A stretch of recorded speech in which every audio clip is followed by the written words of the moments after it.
First tip, don't run this preset duo as it's straight up harder than solo. Secondly, this preset allows the use of main equipment, so my recommendations would be either quickstep or camera panel. Obviously, any other equipment is fine besides the spare mask, as it just slows you down. Moving on to the actual night, there aren't really many tips I could give you, as it is just a preset that you will have to play a couple of times to get the hang of it. But let's go on to the tips I can give, right? One thing before that, I'm going to put up the timers of each thread on the screen, but do keep in mind that I measured those myself, so they could be inaccurate to some degree.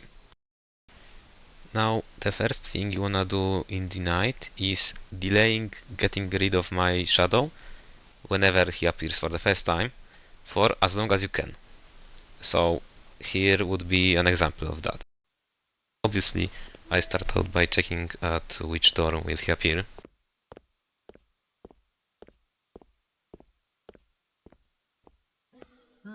Then when I hear him at the right door, I go and deal with the camera threads instead of closing the door on him. I do that only after the ventilation error plays, which you should also use as your indicator to deal with my shadow.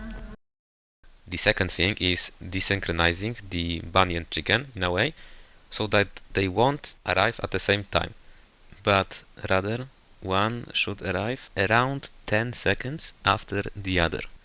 This is where delaying my shadow comes with big help, as it gives you a big timer to set up the copycats. Here would be an example of that.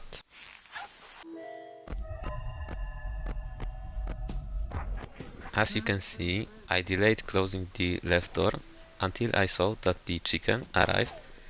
That way I could deal with both of them at the same time at the right camera.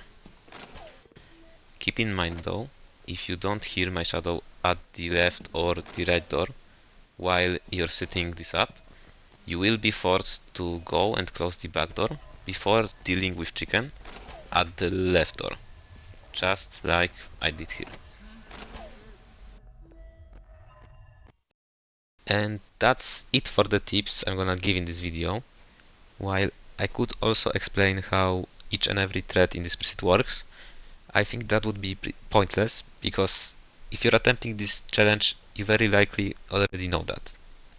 With that said, my job here is basically done, so I'm going to play out the rest of this attempt now. But before that, if you want to see the unedited run footage, as well as me beating this preset 4 times in a row, I will give you a link to said video in the description. Now, thank you for watching, enjoy the rest of the video, and bye.